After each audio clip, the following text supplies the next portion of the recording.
This conference will now be recorded.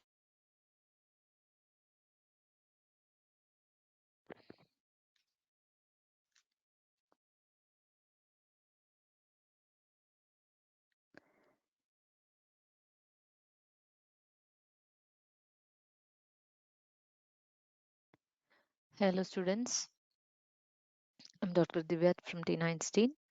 So now we are doing chapter-wise quick review of NEET UG biology syllabus. So here we have already learned how to prepare for the exam and how to do what and all work we need to do for NEET exam, how to apply for the exam, what is the syllabus of that exam, everything we have learned. And in the next class, we had discussed about the first chapter, the living world. So that's the first portion in biology syllabus, NEET UG biology syllabus. So living world, in that first class, we had discussed about all the points, main points which are mentioned in that chapter. So this is a very simple chapter in NEET syllabus, very simple one. And mainly you need to learn about few points like definitions you need to learn, and the things which you have to learn in this chapter is like diversity and taxonomy and binomial nomenclature. These are the important points in this chapter. So this here you can see the syllabus of this chapter, what is living, and in that biodiversity, need for the classification, then taxonomy and systematics, concept of species and taxonomical hierarchy, then binomial nomenclature. These are the topics which you need to learn in this chapter. So while preparing for the exam, first you need to do, like you need to read the NCRT book, right? NCRT biology chapter you need to read.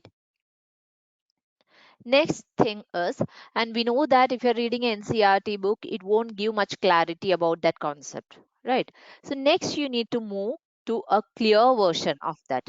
You can take any book or hear any material like this notes you can take, our note itself you can use, and you need to get a clear idea in simple language. If you want, you can make your own notes after reading the material, and all you can make your own notes. And then next step is, like, you need to highlight. See, this is a detailed study. Next you need to, just before exam and all, if you want to go for a quick review, you need to get the short notes. At least if you're not able to cover all the topics, you need to read the important topics at least, just to remind that okay, these are the main points in this chapter. So first read that thoroughly, then go for the practice session. All previous year question paper chapter wise, if you are trying to solve, that will be easy for you. Okay, so while solving, after reading the chapter or after completing the notes, if you are solving the questions, just imagine if you have 30 questions, keep it for 30 minutes. Okay, that's the way you should practice. So first, while doing the first chapter, it will be difficult for you to read the questions and like long questions and all.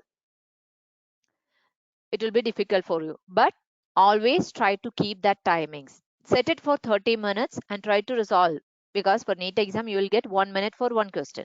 So you have to plan according to that. Okay.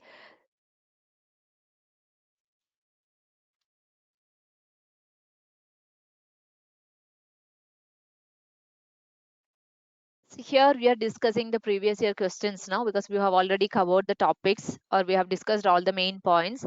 Like, we tried to discuss like characters or characteristics of living beings. What are the characteristics of living beings? Growth, reproduction, consciousness, cellular organization, homeostasis, metabolism, movement. Then classification and its needs. The need for classification, right? Why we need to classify? Because we need a convenient study, or it should be easy for studying. Then knowledge of adaptation. Then how this got evolved, or that sequence of evolution we need to learn. Then discovery of new organism. Apart from all this, we said evolution, that is a continuous process. So in that evolution, any new organisms are evolving, or such things are happening, new evolutions are happening, that we want to find out. If we know the old things, or right, whatever is happening right now, then only we can find out any new things are evolving or not, right? Then the phylogenetic relationship we need to study. So for all these things, that is a necessity of classification. Then about systematics we have learned. In systematics, identification, classification, and nomenclature. These are the procedures or stepwise things we need to do. Then binomial system of nomenclature. Then the rules for binomial nomenclature, codes of biological nomenclature, taxonomy, then taxonomic hierarchy. In that, we have learned uh, 7 categories, right? Species. From the basic unit, I'm starting species, genus, family, order, class, phylum. In animals, we'll write phylum. In plants, we'll write division. Then the topmost, that is the kingdom. Okay. Then we learn the concept of species, right? Then tools for study of taxonomy. These are the main topics. Like zoological parks, we have learned taxonomy key, manuals, what is manuals and catalogs, then monographs, a botanical garden, museum, about all these things. So this is a very simple chapter. The generally we can say it's giving a GK or general knowledge, right? So we are going to solve the questions one by one. These are previous year questions.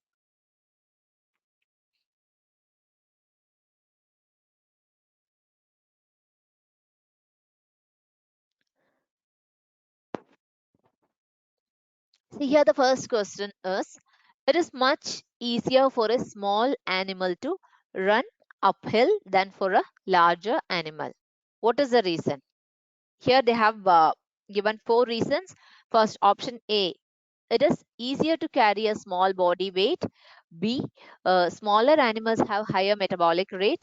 C, smaller animals have a lower oxygen requirement, and the efficiency of muscles in large animal is less than the small animals. So which is the best option? See here, it's very easy to find out, like, you know that basic metabolic rate,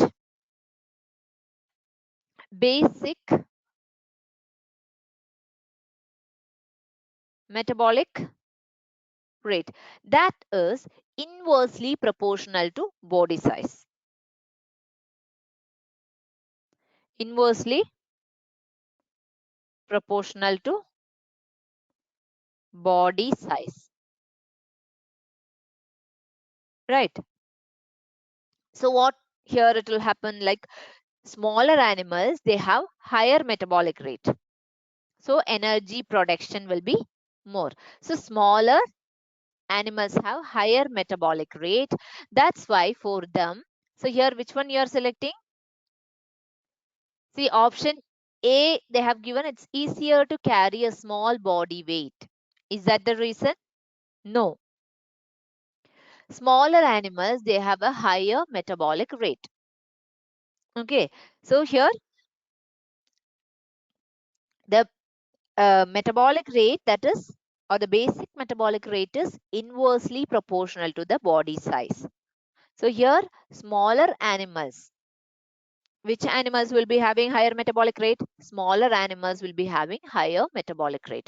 That's why it is easier for small animals to run uphill than compared to large animals, because they have a higher metabolic rate and energy production will be more. Okay. So here the correct option is B. Okay. So that's why I'm saying, while starting it will be difficult for you to solve a question within 1 minute, but you have to practice in that way, and at the end of each chapter you should write.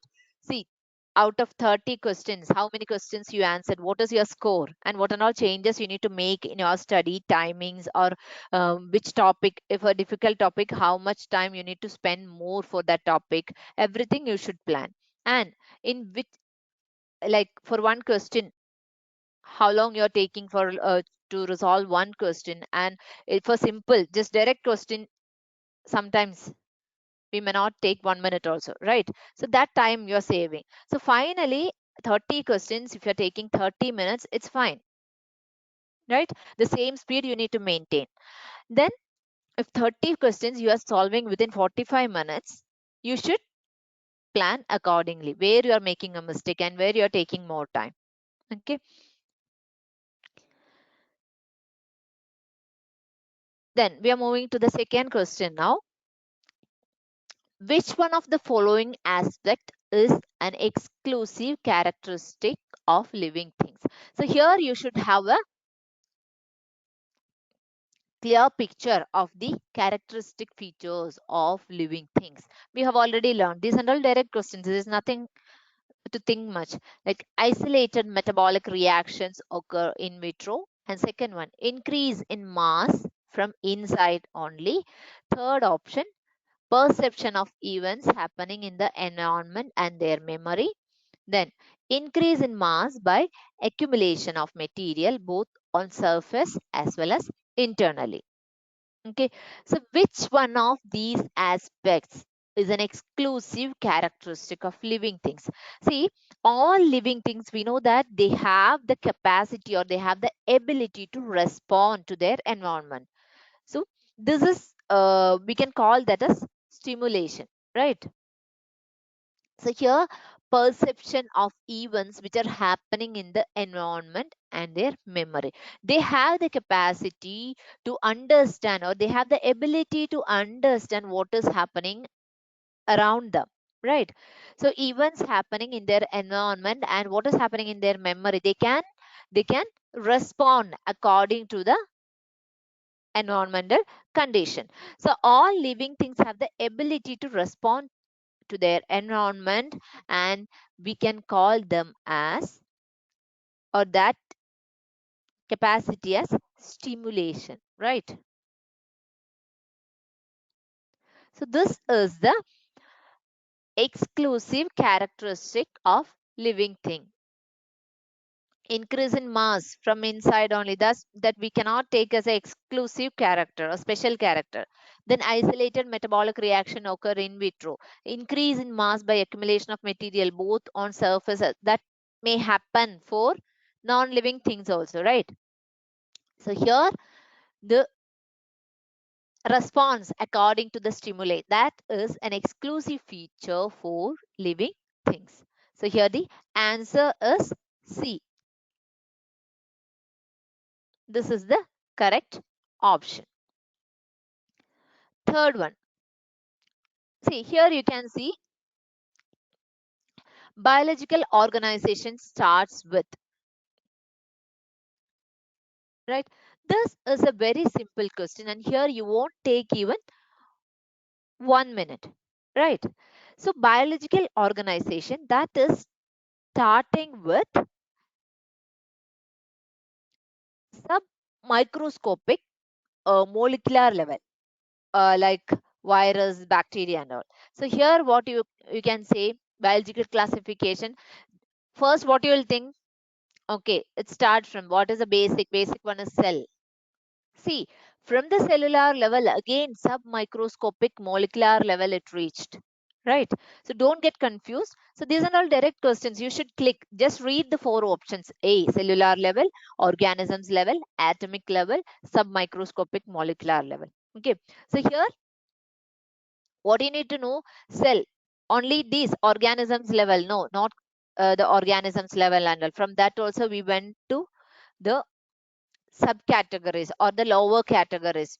Basic levels we are going, right? So don't think that cell is the basic. Inside we are going to the molecular level now, right? From there the classification or biological organization is starting. So sub microscopic molecular level we are going, right? That's how we are doing for this viruses, bacteria, and all. So these organisms, we know that this virus, why we are saying that submicroscopic molecular level, this is the correct answer now.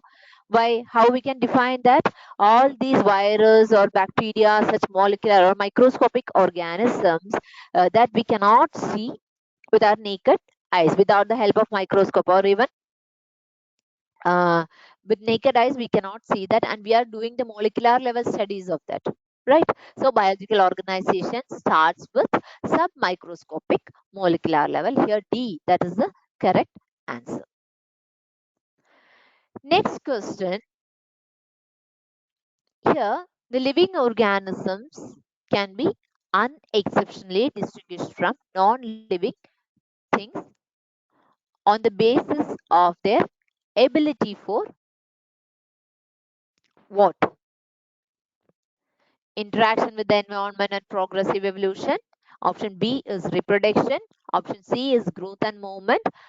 Option D, that is responsiveness to touch. So which option you will select? Here, unexceptionally distinguished. This is the word you need to think about. Living organisms, the unexceptional,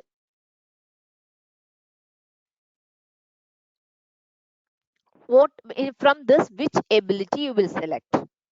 Okay, see, so many factors are there, several factors are there, and that is those several factors or the processes which is differentiating living beings from non-living things, right? Living, and you should know living and non-living features, right? So the distinguishing features, or we should be able to differentiate the living beings from the non-living beings, like reproduction, respiration, growth, and all. But among all this, growth and movement, reproduction, all these are the features of living beings, right?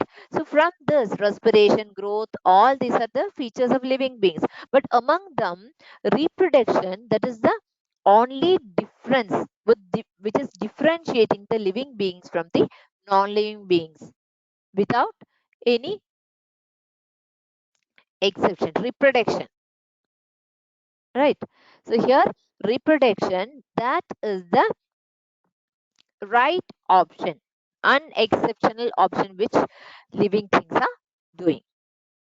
Okay, so next we are moving to the fifth one. Fifth question. Here, angiosperms uh, have dominated the land flora primarily because of their, from this, which option you will select?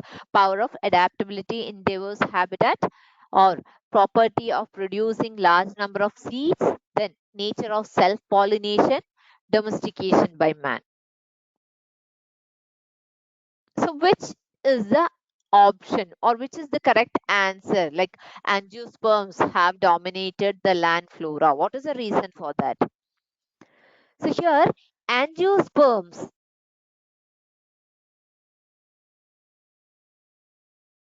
angiosperms, they have adapted themselves to all kinds of habitat.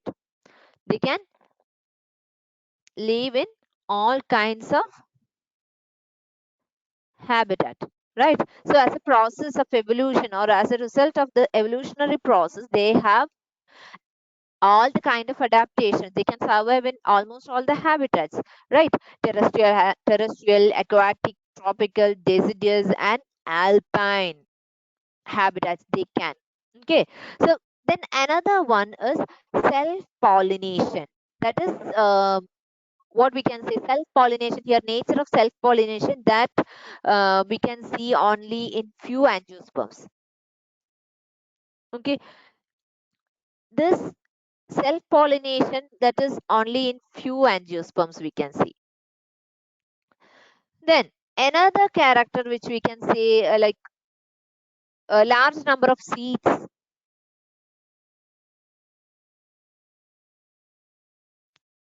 We said property of producing large number of seeds. So this property of producing large number of seeds, this feature, how we can explain? See, they are producing large number of seeds. Why they are producing? At least from that large number of seeds, few may germinate, right? Few may germinate. That's like a chance. Okay, germination of few seeds will happen. That's why it is producing large number of seeds. Okay, and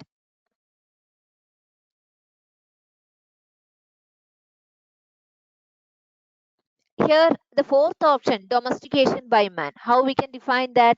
See, not all the plants have domesticated by man. So that options are all wrong. Which option we will select here? Angiosperms, they have the power of adaptability in diverse habitat. Right?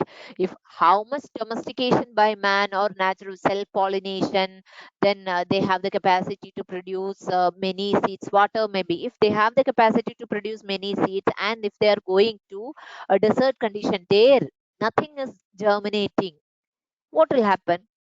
That chance there, this option is getting wrong, right? Self pollination, if they don't have adaptability, if they are not able to pollinate in some condition, that chance also gone.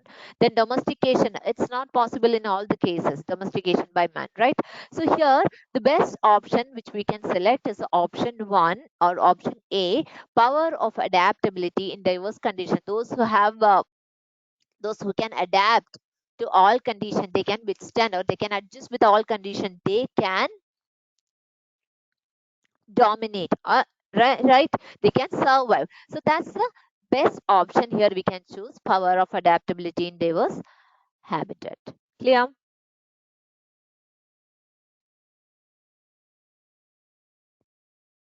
Next, sixth question is, organisms which obtain energy by the oxidation of reduced inorganic compounds are called.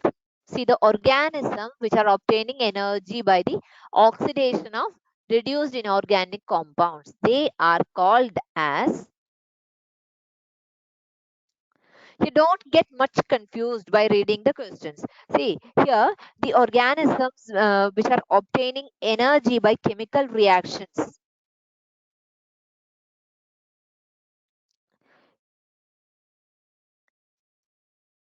Chemical reactions. Some organisms are getting energy from chemical reaction and they are independent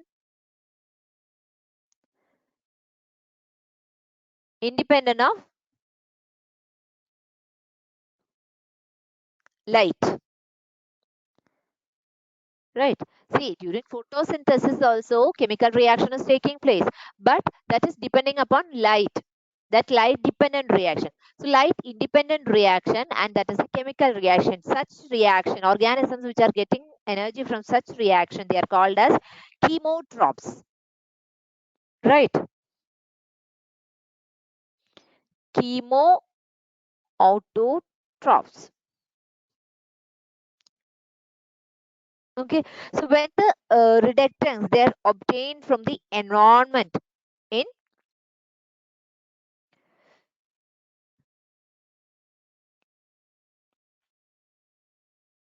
and they are in the inorganic form, then those organisms are called as chemoautotrophs. Right? Here, chemical reaction which is light independent, they are called as chemotrophs. And when there is an autotrophic reaction that is taking place, they are called as chemoautotrophs. And if they are organic,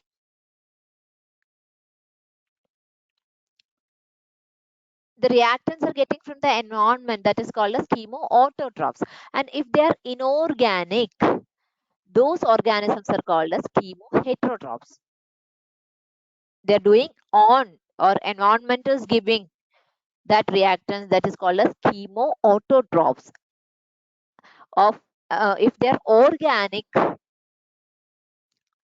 that organisms are called as chemoheterotrophs. So photoautotrophs, here they mention photoautotrophs. So photoautotrophs are making their food by photosynthesis, right? Photosynthesis. Here saprozoic organism.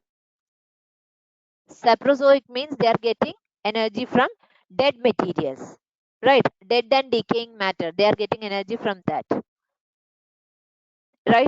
So here chemoautotrophs from the chemical reactions which is independent of light.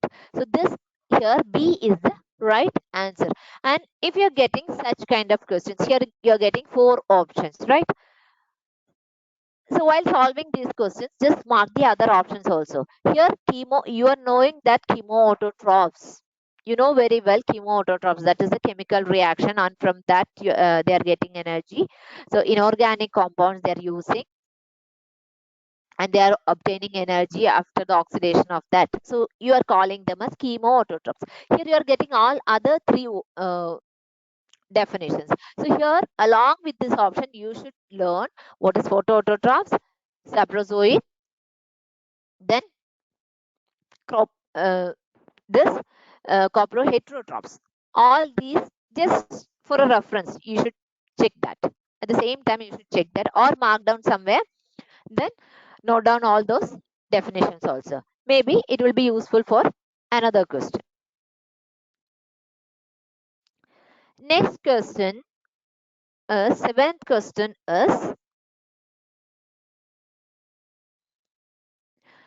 what is true for photolithotrophs?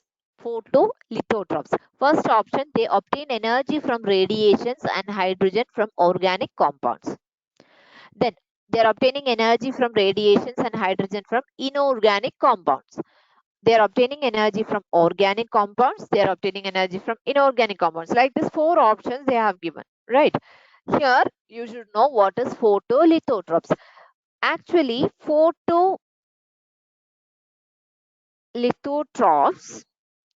they are manufacturing their own organic nutrients.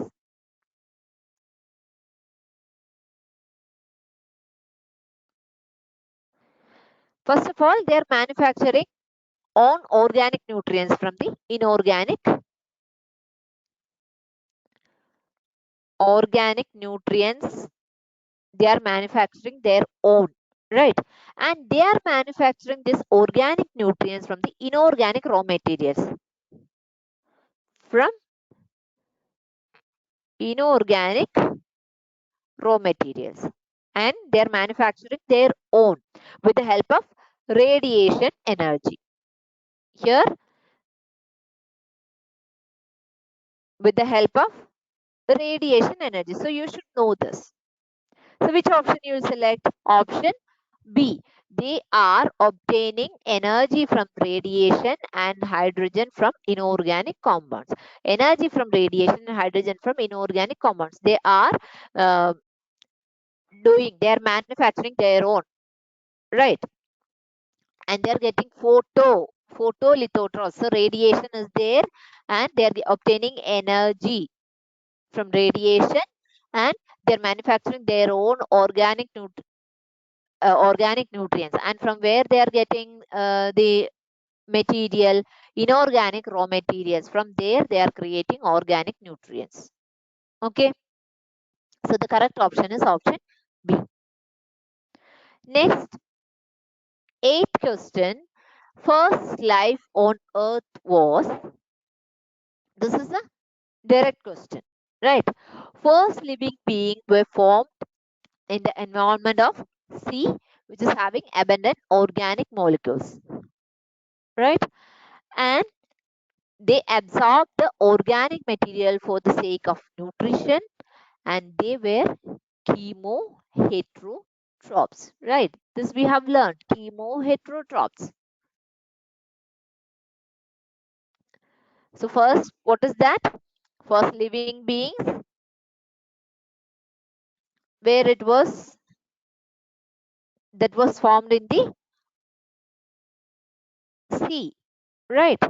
And that having so much of organic molecules, right? And they absorb this organic materials for what? For the nutritional purpose. They absorb the organic materials, and which way they were chemoheterotrophs.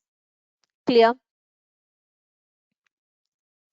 Ninth question, the most important feature of all living system is to, here see from the question pattern itself you can make out most of the questions are related to the characteristic features of living beings. Then like this, what are autotrophs, what are chemoautotrophs, chemoheterotrophs, so such kind of questions you are getting. These are previous year questions, right? So repeatedly they are concentrating in that area only. So first, the ninth question is,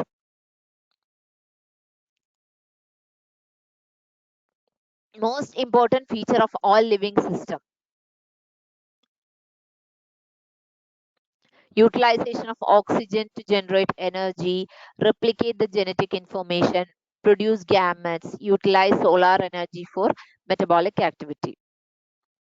See, what is the here, the correct answer is B. And how we are going to say that? Replicate the genetic information, right? Most important feature of all living system, that is, they're replicating the genetic information. So replication of genetic information, what is happening there? That the transferring of genetic information from one generation to transfer of genetic information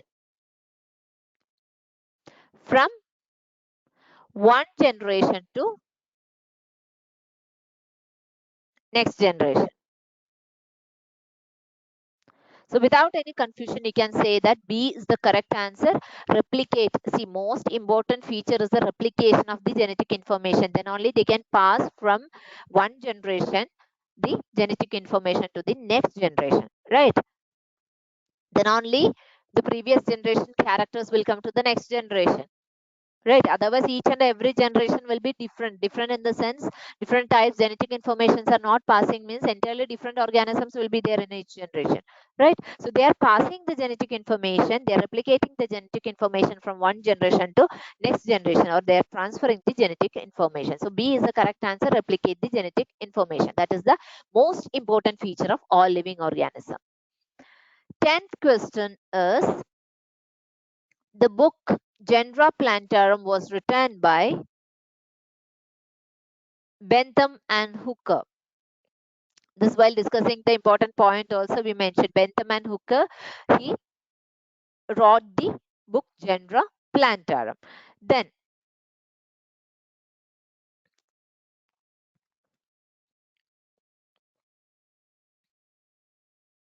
11th question. Here you are getting study of fossils. What is study of fossils?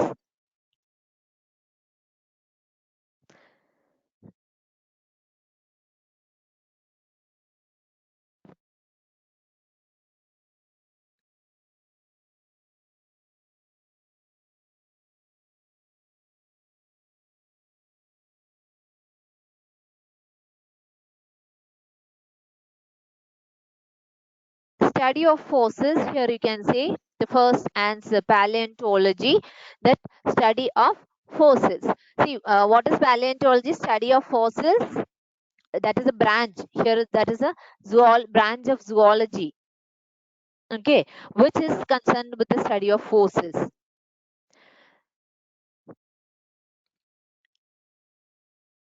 Then what is this herpetology?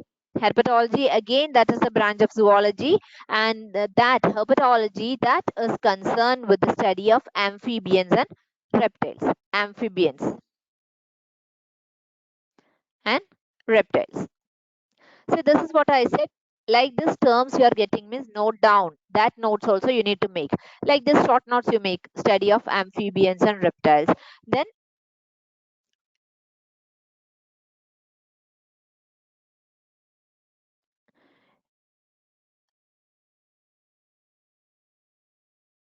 here option a study of fossils, that is paleontology. Clear? Next question is, homeostasis is organisms tendency to change with the change in environment, or homeostasis whether it is the tendency to resist the change, or whether it is the disturbance in regulatory control, or plants and animals extracts used in homeopathy. What is this homeostasis? What is the meaning of that homeostasis? Actually, homeostasis means, here from four options, which one you will select? Homeostasis is the property of all living organism which is having the self-regulatory mechanism. Right. So they'll be able to maintain favorable internal condition if their condition is changing. They will be able to maintain, or they'll be able to manage that condition. So their favorable internal condition for uninterrupted chemical reactions in the living system. Okay, so the external environment may change, right? But they'll be able to adjust. They'll be able to withstand with that. See, like for example, uh, during winter system, skin, what will happen to our skin? That will there will be some changes in skin, like skin will contract. Why? To conserve the body heat, right? We have observed, you might have observed the changes in skin condition and all. So all these are due to the homeostasis in organism. So which option you will select here? Tendency to resist or to adjust with the change. Okay,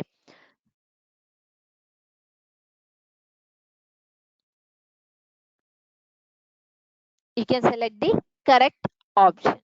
So here, see, one thing you can do here while getting these options, plants and animals extracts used in homeopathy, this option you can avoid completely. So you can cancel this option because there is no relation with homeostasis, right?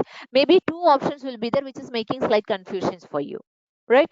So it is the tendency to resist the change and to without, if there is an external change, environmental condition changes, according to that you should be able to resist, your body should be able to withstand that condition.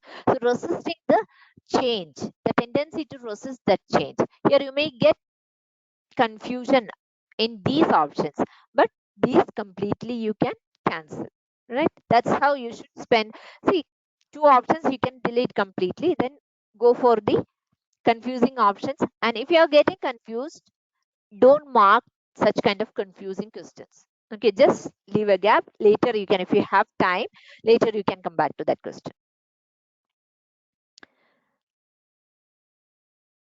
Next question: employment of hereditary principles in the improvement of human race is the option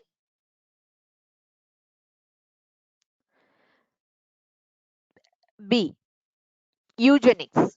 So eugenics, that is a science that deals with the factor like principles of genetics and all, which is related to the improvement of human race and improvement of race. That is like that's a very positive eugenics. And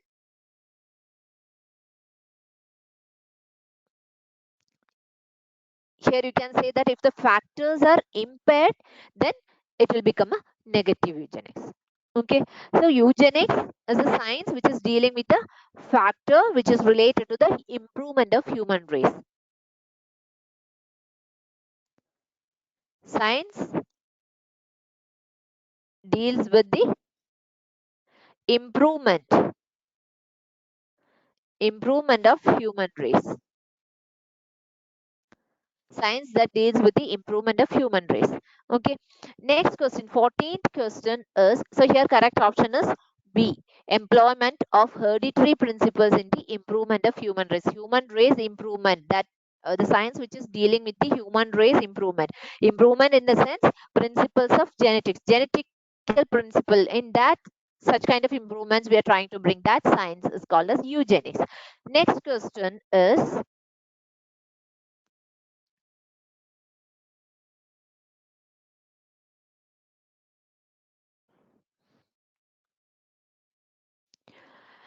static concept of species was put forward by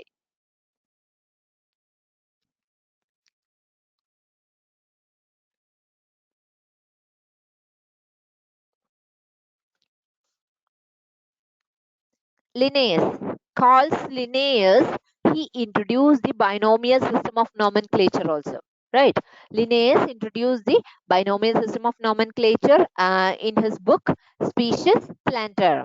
Okay, so by learning about scientists, you learn all the points. So here you are getting Carl Linnaeus, he introduced the binomial system of nomenclature, and in which book?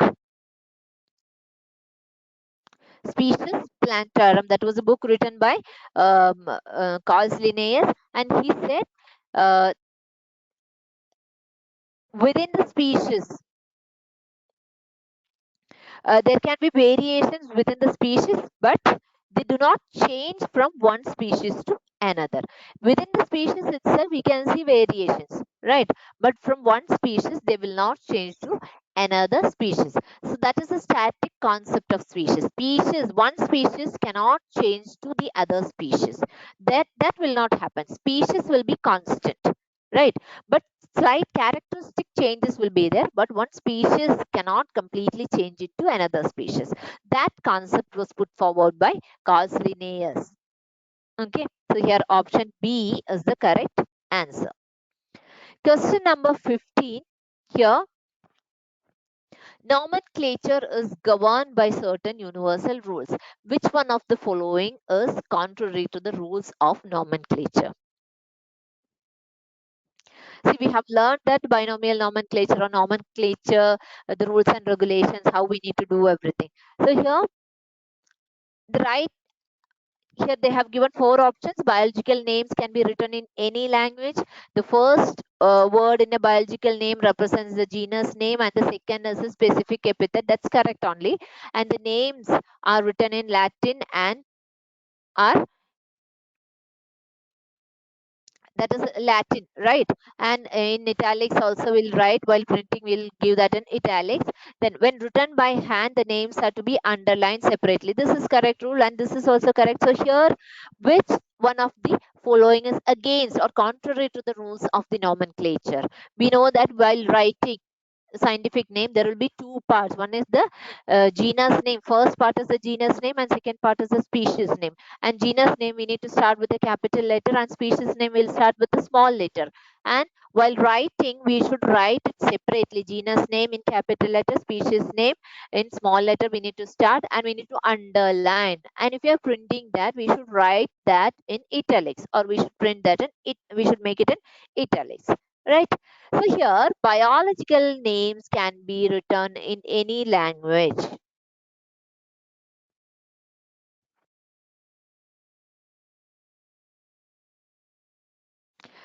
Is that correct? No, that is against the rules. So here, we know that we'll use Latin grammatical forms, right? Latin grammatical forms to write that name, right? So here, the correct option is A. A is the correct answer because that is against the rules of binomial nomenclature. Next question number 16. The common characteristics between tomato and potato will be maximum at the level of their first option genus, second option family, order, division. Which one is the correct answer here?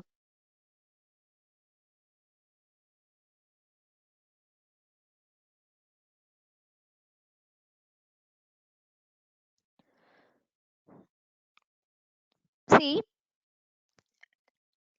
correct option is B. Now I'll explain why. See, families, they are characterized on the basis of both vegetative and reproductive characters of plant species. Family means this is based on vegetative plus reproductive features. Okay, vegetative features and reproductive features of a plant species. Here, tomato, we know that tomato means Lycopersicum esculentum. Potato, Solanum tuberosum. So both are belonging to Solanaceae family. Okay, tomato and potato both are belonging to Solanaceae family. Okay, so this is based on the vegetative and reproductive characters. You can make out that just check the flower of chili uh, and this tomato and potato. So here tomato, see while learning here tomato Lycopersicum esculentum, that is a scientific name, and potato Solanum tuberosum. So both are belonging to same family Solanaceae. Okay, so the family is based on vegetative and reproductive characters.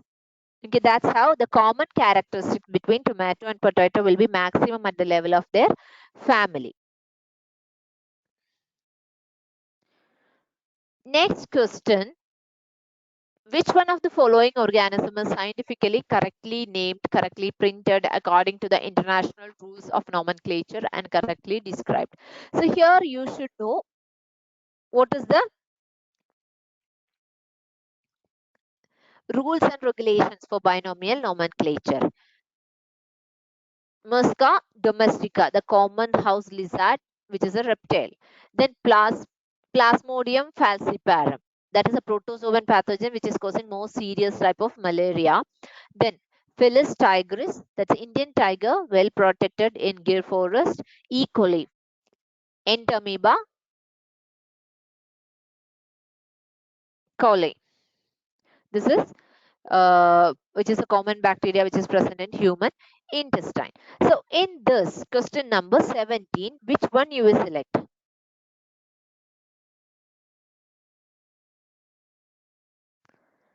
Here in the question, one mistake is there, either that should be underlined or while printing that should be in italics. Okay, but here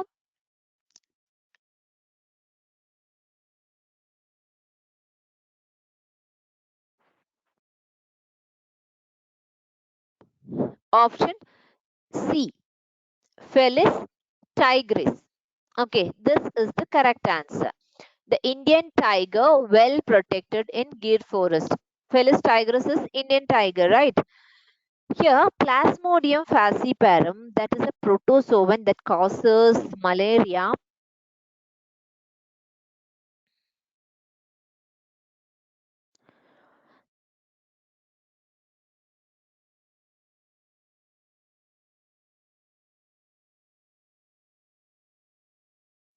Like that they have given here, right? Here, the protozoan pathogen which is causing the serious type of malaria is falciparum malaria. Okay, so that's not described correctly. Then another one, E. coli. E. coli, full name they have given Entamoeba coli. Actually, coli, that is not the correct name. Escherichia coli is the full form of E. coli. So this option is also wrong. Okay.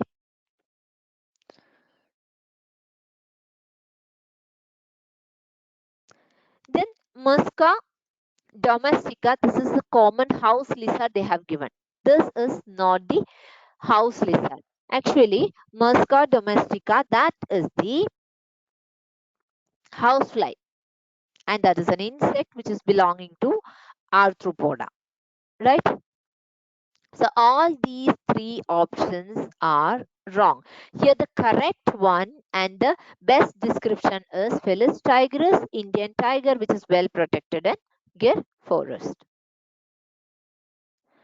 Next, 18th question is, which one of the following animal is correctly matched with its particular name taxonomic category? Here, tiger, cuttlefish, human, housefly. Tiger, tigress, it's the species. Cuttlefish, mollusca, that's a class. Then human, primata, the family. Housefly, musca, and order. So here, tiger and tigress,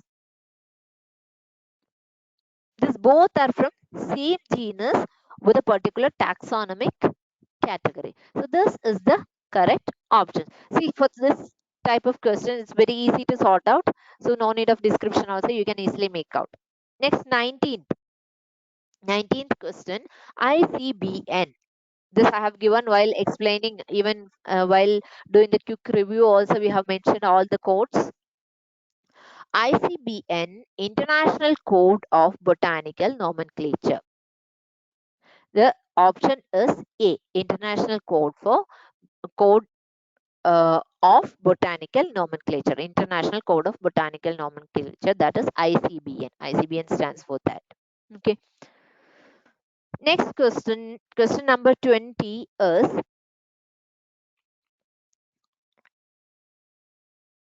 phonetic classification. Phonetic classification is based on what? observable characteristics of existing organism. There's nothing to explain here. Phonetic classification we are doing on the basis of the observable characters of that existing organism. So phonetic classification is based upon the observable features of an organism, and phylogenetic system of classification, here the classification is based on the evolutionary history. That is phylogenetic classification. Okay. So here right answer is based on the observable characteristics.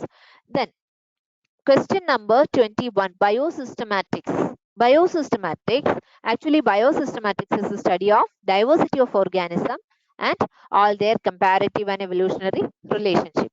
So here the answer goes like D, the classification of organism based on their evolutionary history and establishing their phylogeny on the totality of the various parameters from all the fields of studies. So here, what is the definition of biosystematics? That gives you the correct answer. Question number 22nd, species, they are considered as, first option is real units of classification devised by taxonomists and real basic unit of classification, or the lowest unit of classification. Option D is artificial concept of human mind, which cannot be defined in absolute terms. So here option is C. Species is the lowest basic taxonomical category, which is helping, or which is comprising one or more natural population of individuals. Okay, and we are saying that within a species they can interbreed freely. So that is the lowest unit of classification. That's a correct definition or correct explanation which can be given for species. Okay, so here C is the right answer.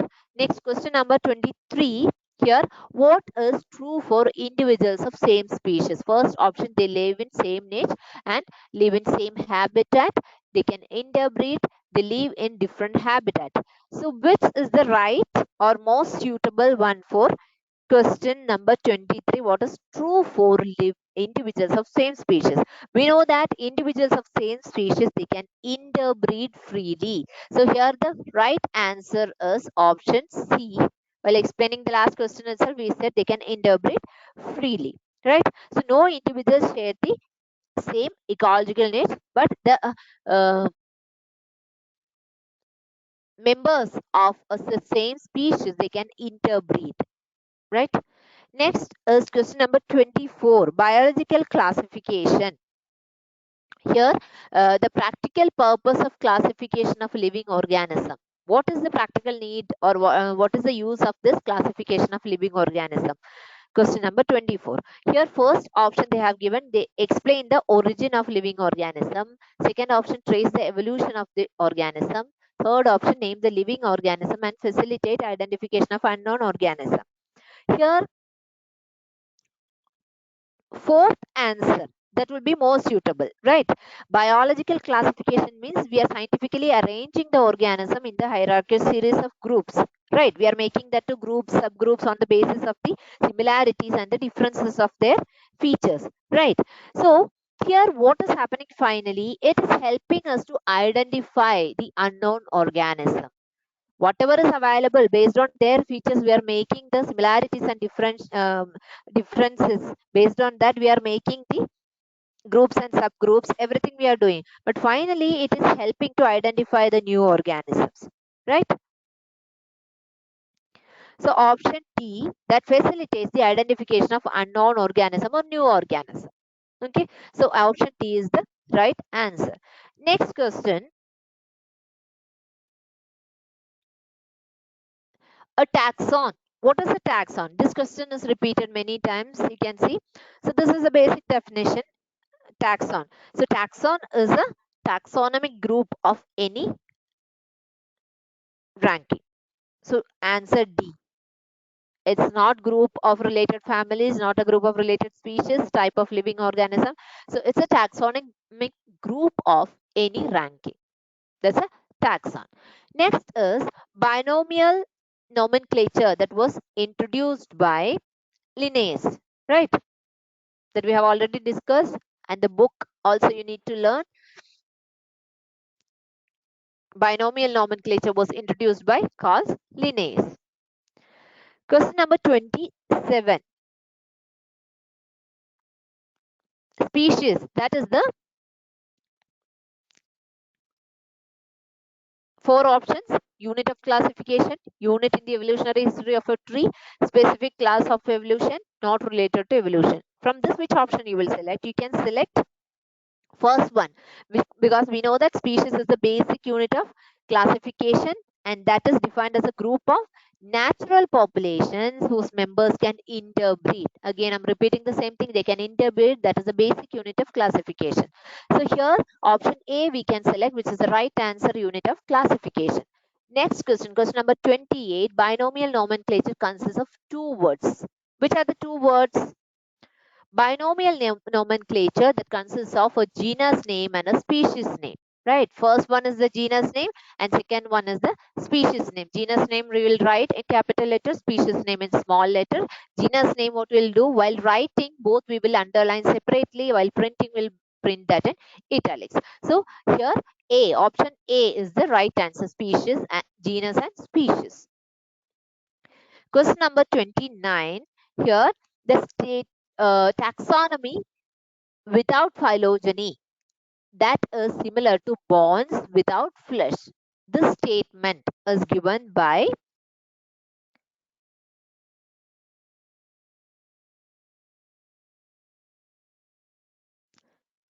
Oswald Tipo, John Hutchinson, Tarktogen, then Bentham Hooker. Option C is the right answer. This statement is given by Tarktogen. Next, 30th question, binomial nomenclature means. What do you mean by binomial nomenclature? See, just now we explained binomial nomenclature means the scientific naming which is given to any organism, and that will be having a generic name and a specific epithet. So generic name starts with a capital letter, specific name with small letter. Both names that should be written printed in italics, and while writing we should underline both separately, right?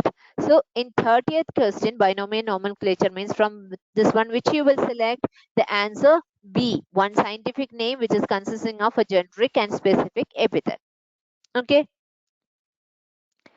31, question number 31. Here Linnaeus is credited with binomial nomenclature, theory of biogenesis, discovery of microscope, discovery of blood circulation. This both you can cancel very easily. Then theory of biogenesis, no, note for that also. Here multiple times I repeated that Linnaeus, calls Linnaeus credited for binomial nomenclature. The right answer is A. Okay, and here next question is question number 32.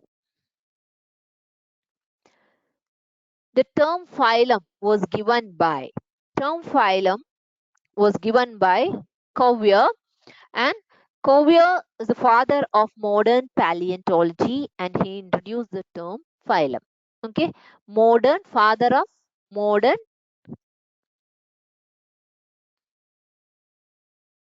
paleontology, and he introduced the term phylum. Term phylum was given by Cuvier.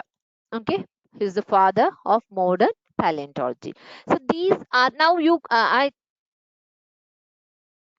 hope you got the pattern of the questions which are coming from this chapter. So this type of questions you will get scientist name and what is related to binomial nomenclature and different terms coming under that.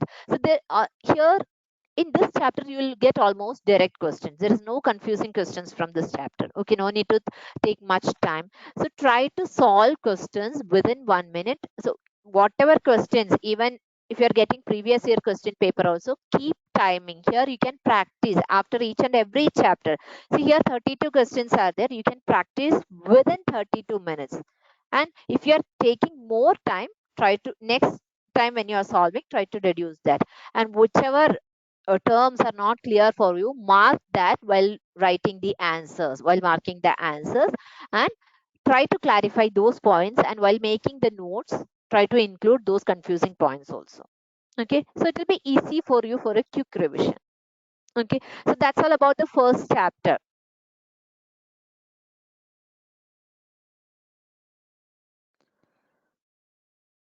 Okay, here the this is an extra question which I have added, like